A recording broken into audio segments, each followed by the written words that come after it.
Hi guys, Matt again. Welcome back to the Monday Mix.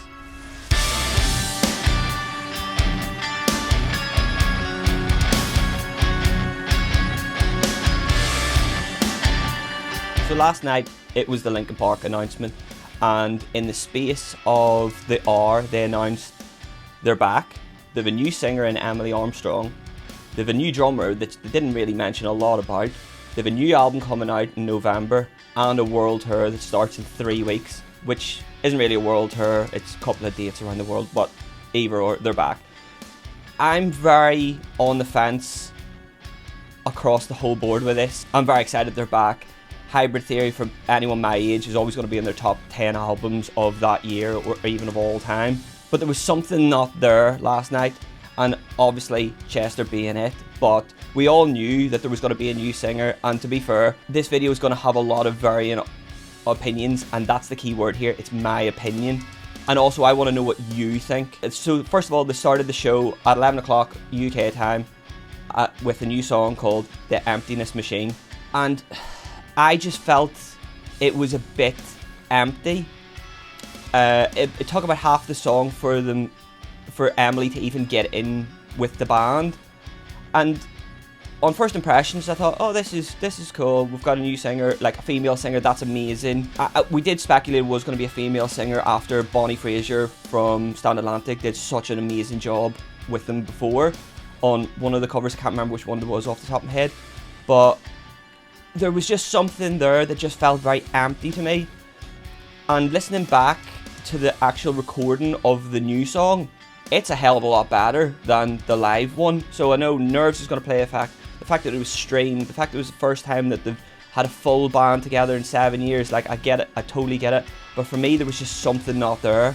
And it wasn't just there's a new singer, like I felt the band were just a bit not there. And again, Nerves, completely get it. So yeah, I thought I'll go into this like the same as everyone else. I'm fully open to seeing how they go, but at the moment I'm not convinced. And that was a YouTube comment I seen at the time, and someone was like, I'm fully open for it and I'm not convinced, and I thought that's exactly how I feel. So I didn't know if they were going to play this one song and then just go, because they could have, like, they've nothing to prove here. A lot of the people in the comment section say that she did, but I don't know. Like, it's very hard to replicate or replace Chester, and I don't know if that's what they're trying to do. Like, I'll just get into it. So when they played the older stuff, they pitched all of the songs up, and that will obviously be to help Emily's voice to actually fit the songs. And that's fine, bands have been doing similar stuff for years. They either pitch down half a step, you hear about this all the time, over years of touring, it takes their tone on it. But by them pitching up for her, there was definitely times where the other members of the band, either backing vocals or even Mike, it felt like they were struggling, and it just felt a bit empty.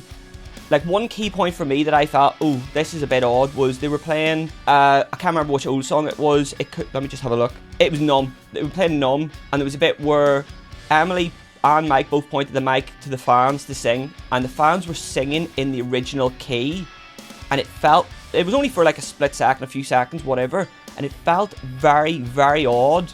It was out of time, where Mike had to come in and sing it in the new key to kind of pull the fans in to the right key. This sounds very nitpicky, but these are songs that people have listened to for years, like early 2000s. It's been core memories, it's been in their minds for years, and I don't know, I felt very conflicted. They played Faint in an original key, and it was the last song, and it was very much a Mike song with Chester doing Chester stuff later on in the song, always. And I felt like, okay, this sounds good. And it was the first song of the night where I was like, yes, this is Linkin Park, this is awesome, amazing. So she comes in and she does the screaming parts of Chester, and she fucking nailed it. And I didn't really want to swear there, but she absolutely nailed it. But then looking back on the whole set, I felt like, well, why could it not have been kept in the original key the whole way through it? It just felt something was missing there. And I'm not the only one. When I looked at the comment section, a lot of people said the same thing, and I felt like, this isn't hate on her, this isn't hate on the band, this is almost respect to the old songs. Now, going forward, when they release this new album, this is going to be a new version of Linkin Park. We've seen it millions of times with bands getting new singers and they start their own thing. Van Halen had a completely different new singer and they did their own thing and it sounded brilliant. But for me, there was opportunities there where they could have went, look, we're Linkin Park, this is what we do, boom. But it just felt a bit empty, and I messaged my mates and I was like, this almost feels like a shell of itself. And I did feel very critical of the performance. Like, I felt like, oh, maybe I'm being a bit too hard. And then I thought, one, it's Linkin Park. Like, they were one of the biggest bands of my generation. Like, it's not good enough to go, oh, it's Nerves, it's this, it's that. Like, they've got the budget to do whatever production value they want. If it was going to be a Nerves thing and they thought, oh, it's going to be not that great, pre-record it and stream it. Like, it just felt a bit empty. And again, fully hold my hands up, it could just be the production of the stream made it feel like there was no life to it. I wasn't in that room. A lot of us weren't in that room, so our opinions are a bit one-sided. It now feels that with them coming back, a lot of people's eyes will be on where will they play, and again, with the festivals around the corner, Linkin Park will probably play something like Download. If they don't play it this year, it's got to be next year. It's their spot.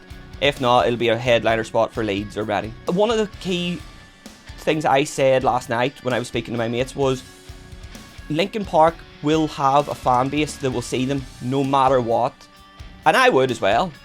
But it would all depend on who they were playing up against.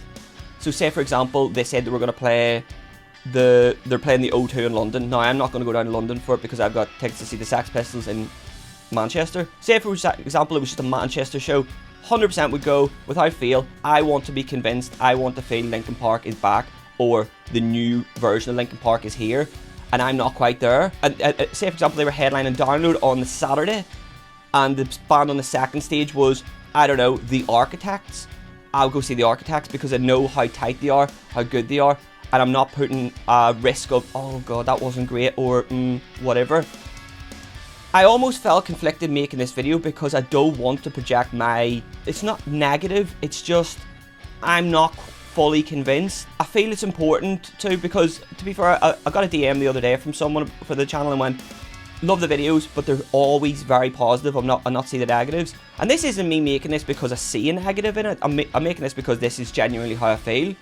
But to summarise it up, I don't feel that Linkin Park, forget Emily, because I think she did the best job she could, and she was brilliant in parts. Like, nerves were definitely there. I don't think Linkin Park did their hits justice last night, except for Faint. And again, I have my issues with the key being off. They were just a bit sluggish in parts. Like, I know that 50% of the community on the Instagram loved it. And I don't know if this is nostalgia is an amazing tool. It really is. But I want to know what other people think of this. I think she'll do a great job on the new album. I really do. They're great songwriters across the board. And her vocals, if they lean into what she can do, not what Chester could have done, let's replicate that. I think they will absolutely hit the nail on the head with it. And November the 15th can't come soon enough because I really want to hear it. But at the moment, going off the comment that I agree with, I'm just not convinced it's for me yet. But I really want it to be. But yeah, I just wanted to go through this. Like, at the end of the day, one of the biggest bands of our generation's back. We can only be excited for that. And within the space of an hour, well, after the 100 hours trolling, it's exciting. It is exciting. I just want to give them the chance, and I think everyone else should as well. But please use the comment section to tell me your thoughts. Don't give me hate just because you disagree with me. Like, there's a lot of people think the same thing.